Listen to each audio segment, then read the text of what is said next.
बिस्मिल्लाहिर्रहमानिर्रहीम, अस्सलाम वालेकुम। Welcome to 99 cook house. कैसे हैं आप सब लोग? आज आपके लिए लेकर आई हूँ मज़ेदार किस्म के अंडों का कोरमा। आप इसको अंडों का कोरमा भी कह सकते हैं, मटर और अंडे का कोरमा भी कह सकते हैं। एक नई डिश है जो मैंने ट्राई की है और तो सोचा आपके साथ भी ज़रूर शेयर करूँ, बहुत मज़ेदार बनती है।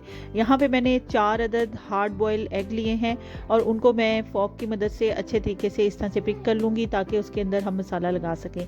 अब चलते हैं इनकी मैरिनेशन की तरफ। यहाँ पे मैंने तकरीबन हाफ़ टी स्पून से थोड़ा कम मैं इसमें रेड चिली पाउडर शामिल किया है, हाफ़ टी स्पून इसमें टर्मेरिक पाउडर शामिल किया है, हाफ़ टी स्पून इसके अंदर मैंने नमक शामिल किया है। अब आप बॉल को अच्छे तरीके से इस तरह से हिलाकर तमाम मसालों को अंडों के ऊपर कोट कर लें। अब हम क्या करेंगे, अब हम एक फ्राई पैन लेंगे और उसके अंदर आपने 2 टेबल स्पून के करीब ऑयल शामिल करना है। ऑयल शामिल करने के बाद आपने इसको फ्राई पैन को अच्छे तरीके से ग्रीस कर लेना है ऑयल के साथ। इस तरह से आप घुमाकर अच्छे तरीके से ग्रीस कर लें ऑयल के साथ और उसके बाद आप इसके अंदर शामिल करेंगे अंडे आपने शामिल करने हैं और अंडे को शामिल करने के बाद आप इस तरह से हिलाएंगे और आपने इसको बहुत अच्छा सा कलर दे लेना है। ये स्टेप आप करेंगे तो इससे ये होगा कि आप जो अंडे का कोरमा बनाएंगे और फिर बाद में मसाला तैयार करके उसके अंदर ही शामिल करेंगे तो इसका बहुत अच्छा फ्लेवर आता है, बहुत अच्छा इनको कलर भी आता है और बहुत मज़े के लगते हैं। ये फीके नहीं लगेंगे, बहुत मज़े के लगेंगे, ठीक है, क्योंकि हमने इसको पिक किया था तो इसके अंदर भी मसाला चला जाएगा। इस तरह से आप चम्मच की मदद से इनको हिलाते जाएँ और इनको हर तरफ से आप एक अच्छा सा गोल्डन ब्राउन सा आपने कलर दे लेना है। इस को करने में तकरीबन 3 से 4 मिनट लगते हैं। अब आप इन अंडों को निकाल कर एक साइड पे रख लें और किसी कढ़ाई में आप तकरीबन हाफ़ कप के करीब आप शामिल करेंगे ऑयल। घी इस्तेमाल करना चाहें तो घी का भी इस्तेमाल कर सकते हैं। ऑयल को शामिल करने के बाद आपने 2 मीडियम साइज़ के प्याज लेने हैं, उनको आपने बहुत बारीक काट लेना है। काटने के बाद आपने जब इसमें शामिल करना है तो हाथ के साथ आप थोड़ा मसल के इसको शामिल करेंगे क्योंकि हमने इनको गोल्डन ब्राउन कलर में देना है। यहाँ पे हमारे प्याज गोल्डन ब्राउन कलर के हो गए हैं। गोल्डन ब्राउन कलर आपने इनको देने के बाद चूल्हा बंद कर देना है और बहुत एहतियात के साथ इसको निकाल लेना है।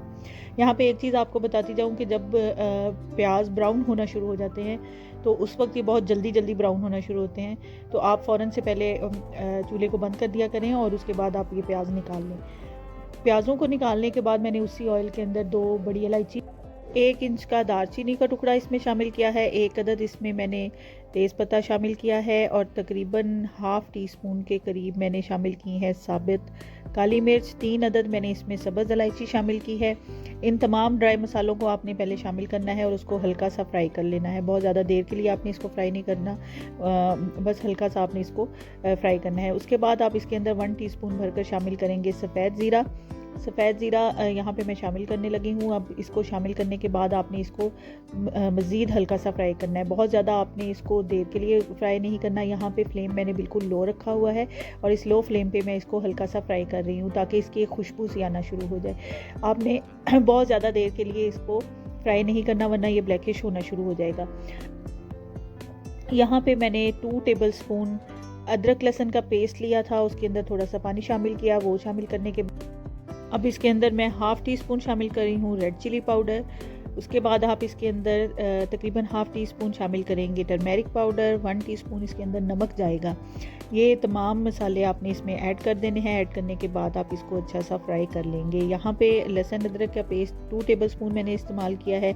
इसको आपने शामिल करने के बाद अच्छे तरीके से मिक्स करना है और आपने इसको लो फ्लेम पर ही अच्छे तरीके से इसको फ्राई कर लेना है। यहाँ पे अब हम इसके अंदर शामिल करेंगे 2 मीडियम साइज़ के टमाटर। 2 मीडियम साइज़ के आपने टमाटर लेने हैं और उसका आपने पेस्ट बना लेना है। यहाँ पे मैंने पेस्ट ग्राइंडर में बनाने के बजाय इसको मैंने कूंडी डंडे के अंदर अच्छे तरीके से पीस के इसका पेस्ट बनाया है। आप चाहें तो ग्राइंडर के साथ भी इसका अच्छा सा पेस्ट बनाकर वो इसमें शामिल कर सकते हैं। पेस्ट बनाकर आप शामिल करेंगे तो इससे बहुत अच्छी सी ग्रेवी बनेगी।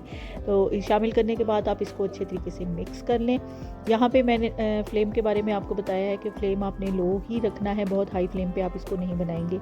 लो फ्लेम पे आप इसको हल्का सा फ्राई करेंगे ताकि जो टमाटर का पानी है वो थोड़ा सा खुश्क हो और इसका अच्छा सा पेस्ट बनना शुरू हो जाए।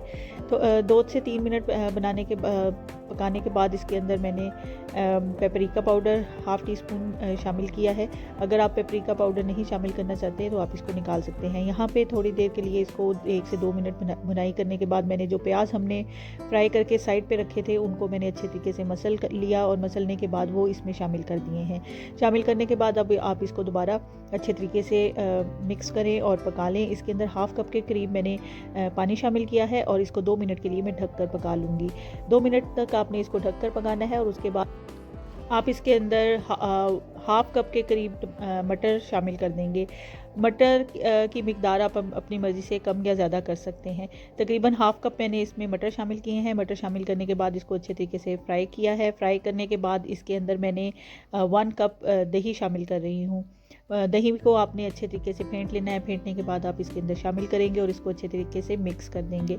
यहाँ पे मीडियम फ्लेम पर ही आपने इसकी कुकिंग करनी है। और अब इसके अंदर हम थोड़ा सा पानी शामिल करेंगे और पानी शामिल करने के बाद इसको 5 से 7 मिनट के लिए आपने ढक कर पकाना है ताकि जो मटर हमने इसके अंदर ऐड किए हैं वो अच्छे तरीके से गल जाएँ।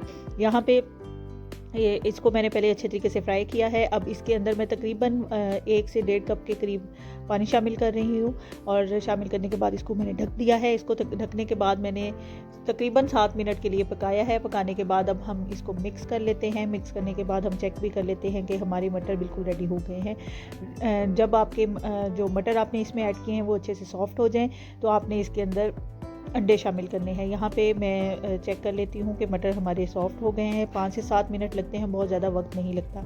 आप ये रेसिपी ट्राई ज़रूर करें।